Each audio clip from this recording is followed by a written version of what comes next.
All right, now we have Jackson State head football coach Deion Sanders. Coach, we'll open it up with a statement from you, and after that, we'll follow that up with questions. First of all, thank the Lord that you all are here.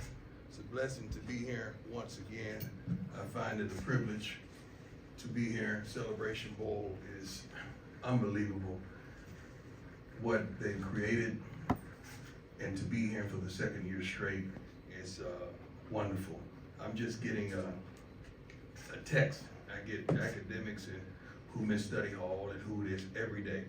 So I'm just getting a text from our academic advisor that says the team GPA is 2.9, 47 players with 3.0 or higher, 13 graduated. Love it. That's the kind of stuff that just makes me smile. So it's a wonderful time for me to get that type of message. Now, let's get on with the main thing. I feel like having a good time today. So let's get it started. Yes, sir. Questions? I can hear you. Raphael Hayes with the three-point conversion. Of course, there's been a lot of talk with you leaving and City of Left and now with the HBCU. But I saw the video with Coach TC and how he responded, you responded in the team. Yeah. Can you talk about still the opportunities that are being had for HBCU and First of all, Jackson you State? gotta understand, we're really good at doing media. I think you guys know that. Our team, my son runs all that as well. So sometimes we let you get it all out, let you say what you're gonna say, then boom, we'll drop a video on you and make you take back what all you thought. So seeing that and having a wonderful AD, Ashley is a wonderful one. I think he's the best in the game, really. He's the best in the game. And to have someone from the inside take over, to understand how we move, how we think, to be able to have a multitude of meetings with some of the kids that were thinking about exiting, and now they're stabilizing those kids. It's wonderful for not just Jackson State, for HBCU period. So TC is the right guy, and you got a chance to see our energy, and you thinking everybody was sitting up there crying and sobbing and mad and angry. We ain't feeling like that, man. We have some good kids. And the object was to raise boys to men. And most of our kids are very, very extremely mature. And I'm proud of that. Yes, sir. Don Stinson, DNA Sports Talk. Coach, a lot of times when a coach leaves a program, He's they fired. usually don't come back to. Usually he's fired. Let's just get that straight. He's fired. Okay. He's elevated or terminated, one of the two. And you chose to elevate. Mm-hmm. Normally they don't coach in a bowl game. What went into your decision of coaching this particular bowl This game? is a different circumstance. This is a circumstance like no other. Most of the coaches do what? They take the bag, they run, they don't even kiss goodbye. You know, at the conclusion of the SWAC championship, I didn't even want to be there for the award presentation. I could answer him. Some of you probably seen that. I was so concerned about getting back talking to my team. That's always on my mind. Talking to my team. Let's get this out. Let's be direct. Let's answer the questions you want. Tell me how you feel. I tell you how I feel. What went into it, and we showed you most of it probably 2 weeks later after we let you in. But it's an extreme circumstance. I'm thankful for our AD in Colorado and our AD here that they've allowed me to finish what we start. We always talk about finishing, and then sometimes we have the audacity as adults to leave prematurely. And I wanted to finish, and my kids wanted me to finish. And you had some fools talking about, well, he should go. Well, if I go, don't you think my son going to? You might want to consider that. Like I'm gonna go and leave my son. I lost your mind. Yes. Deion, Allison Mastrangelo, WSB in Atlanta. You talk about talking with your team. So how are you, I don't know, dealing with the emotions, maybe even the pressure of coaching your last game with JSU It's and emotional. leaving a legacy? It was emotional in the last championship game, but it's no pressure. This ain't pressure. This is fun. This ain't pressure. This is a game. There's so many people out in the hospital dealing with pressure. This is not pressure.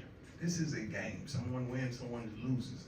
Pressure when that doctor comes and tell you you only have 5 or 6 days. That's pressure. That single mother that can't make it because the bills just don't add up. That's pressure. This ain't no pressure. It's a game. And we play to win. Yes, sir. Look, Coach Prime, James Hill with James Hill Sports. Hold on, Jay. I'm sorry. Luke Williams, Black College Sports Page coach.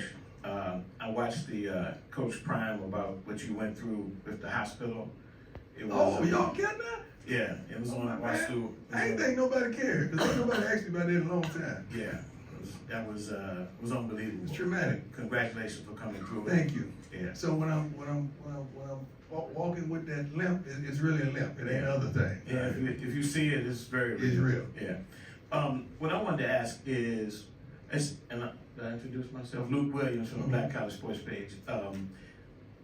What went into you picking TC Taylor?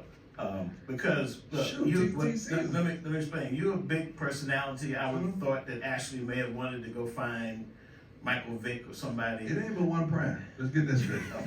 That's clear. Let's get that straight. When I say that, let's hit the gavel and that's it. Absolutely You right. got to stay in house. And this is a spiritual thing as well. This is not just a W and L thing.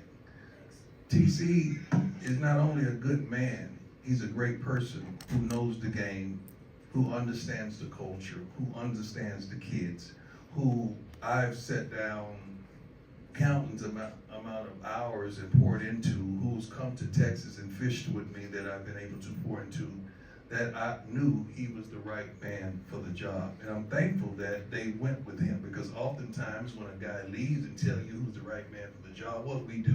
We go with another man because of the sensitivity and the controlling thing. It's not about control, it's about picking the right man for the job. And you can tell by the response of our players that TC is the right man for the job. And I'm proud of him, and he deserves it. Yes. Mark Jones, The Real Review. Compared to last year's game and this year's game, what's the difference in the schedule and how you went about it and preparing to take on your opponent Well, this we weekend? were smelling ourselves last year. We felt good. I was just coming out during the hospital, so everybody wanted to have a good time. We made it. Jackson State had won since Moby Dick was a medal at that time, so we was feeling ourselves.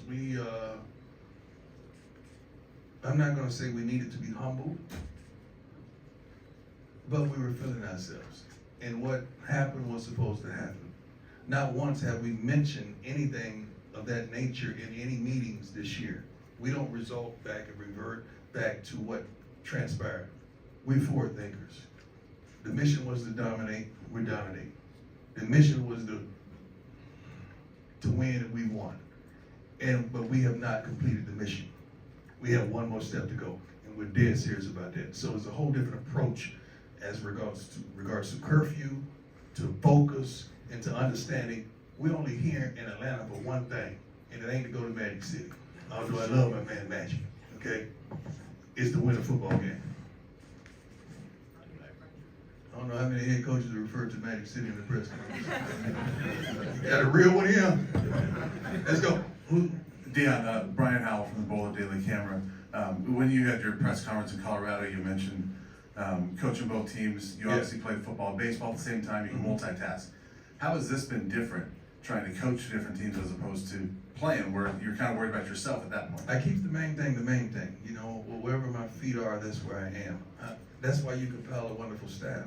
The Bible says, I'll repeat this, that rod and that staff, they comfort me.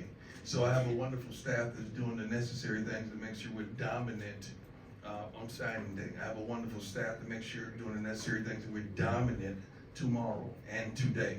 So we have some people in place to make sure we're keeping the main thing, but that starts with me. I have to be single-minded, and I show my kids, not only that, I show my coaches and their family members that I'm single-minded when it comes to this.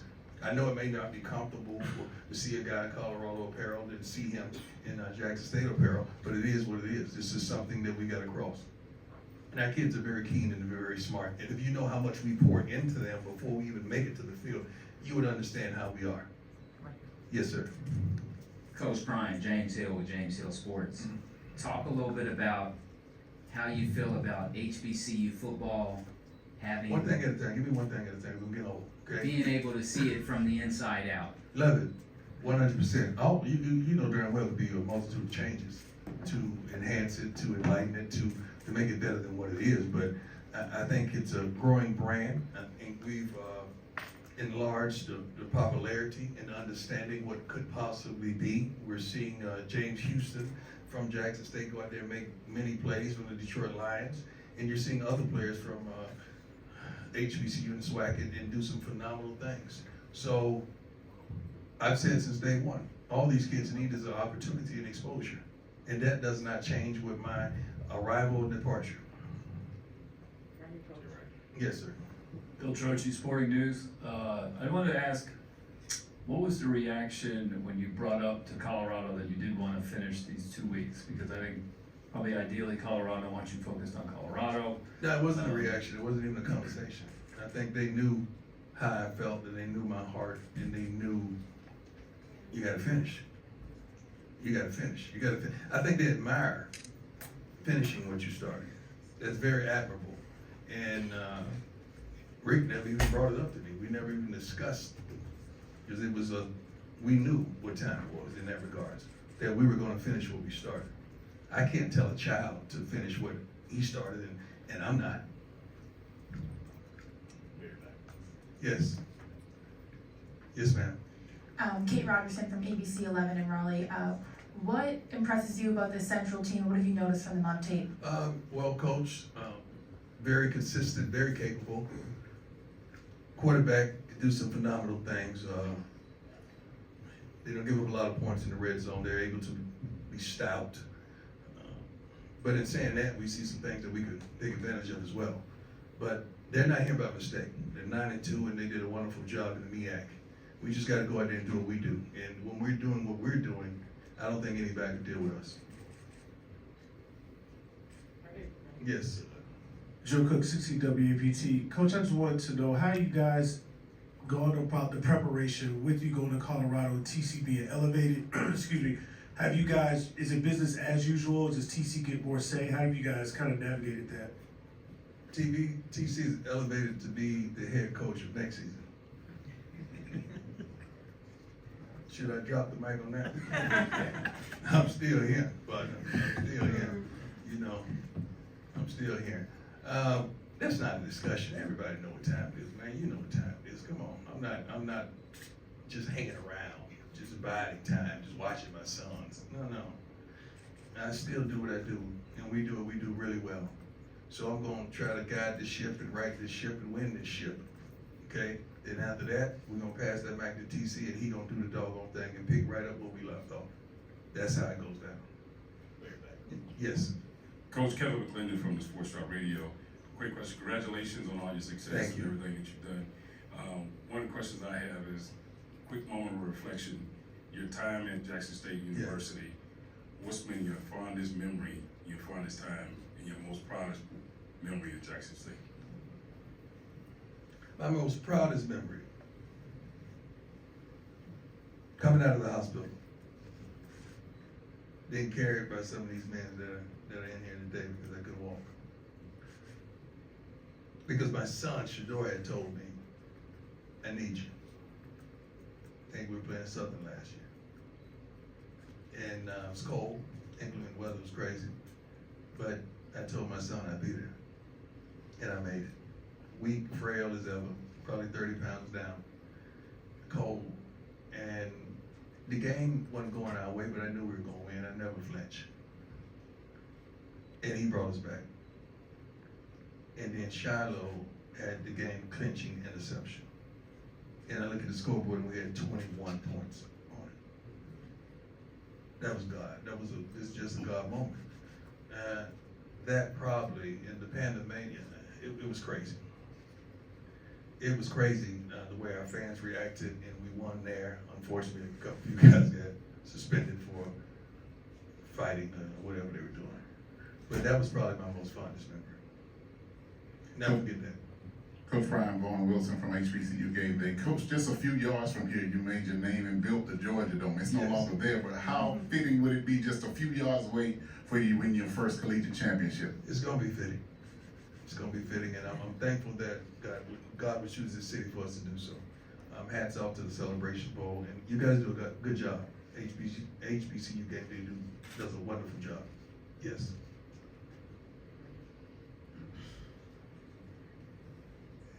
Coach, irregardless of what's been saying, what's been going on, I like to give people flowers while they're living. That's a good thing. I like to thank you for coming to a HBCU. Thank you. I like for you to thank you for honoring your word. Thank you. I like to thank you for mentoring our kids. And regardless of what anybody say, you always talk about the next level. People fail to realize you aspire to do things too. Mm-hmm. So going to Colorado, I think that's a great idea. Let's get the cat out of the bag, man. Let's go ahead and talk about that. You're right on all accounts. I appreciate you.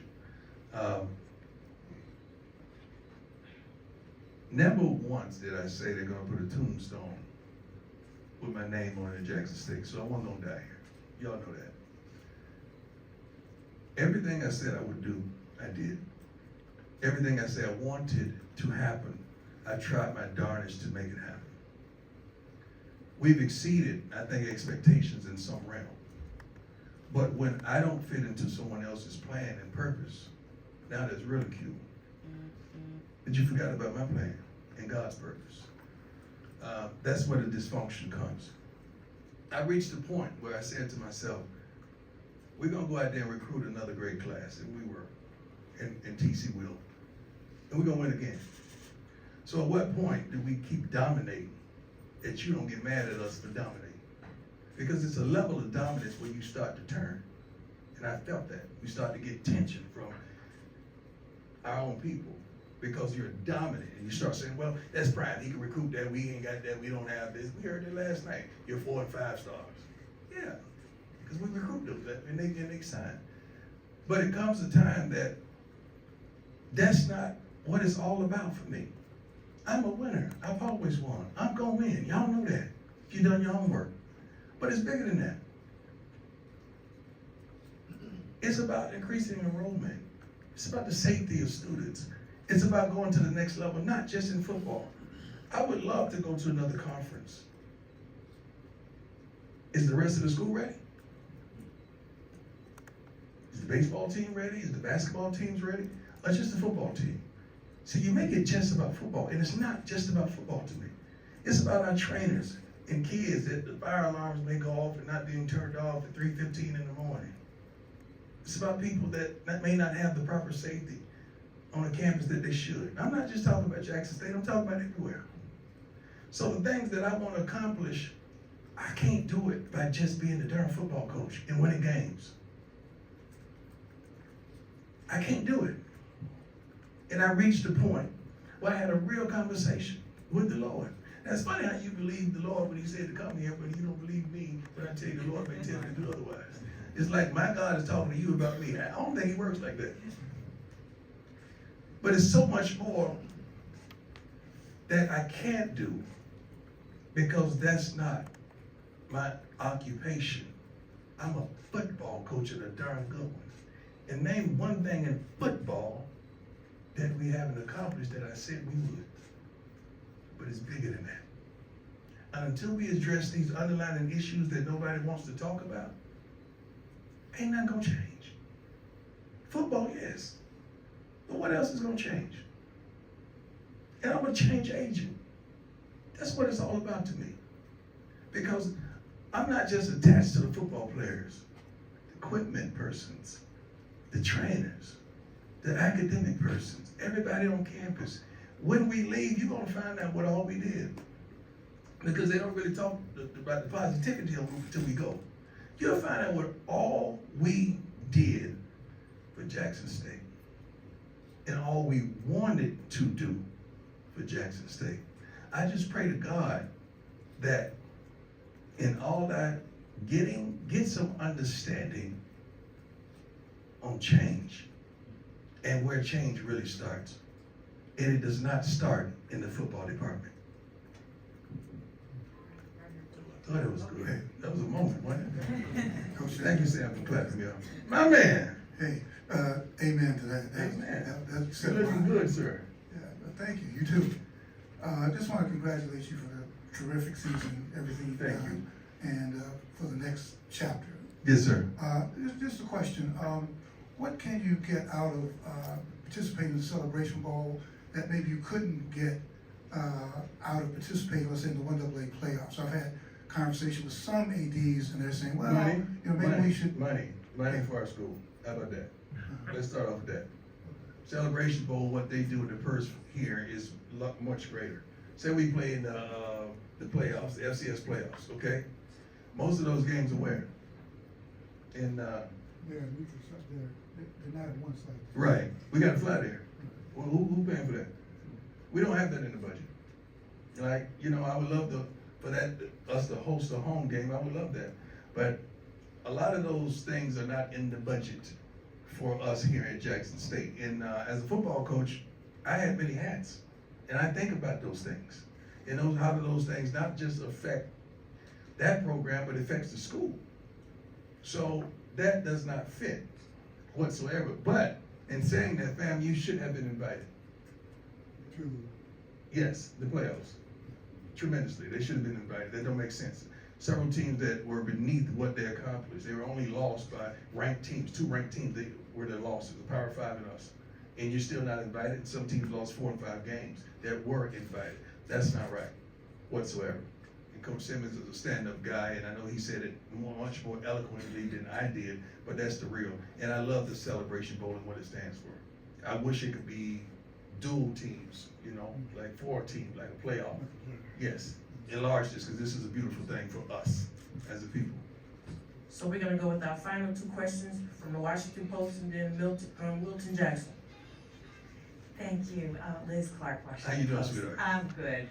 Congratulations on your success in this Thank phase of life and your students.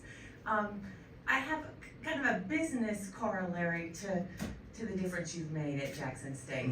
Obviously, corporate donations to the school from some Fortune 500 companies have come in, and I understand donations from alumni, from other groups. No, well, hold on. No. Let's separate that. Okay, all right, well, let me stick with the corporate. And the alumni. Okay, sorry. Yeah, that's a big difference. Okay, so to boil it down, what difference did you see that make to your school? Tremendously. And then what do you expect or hope those corporations to do after you're gone? The What sort of continuation. commitment do you expect Okay, from them? let's start with someone like Walmart. We had a tremendous relationship with a Walmart. The CEO is a wonderful friend. They did some wonderful things, and they're doing some wonderful things, not with just giving, but just giving opportunities for employment as well to some of our students, like 6 figures employment, not starting off at the bottom of the barrel whatsoever.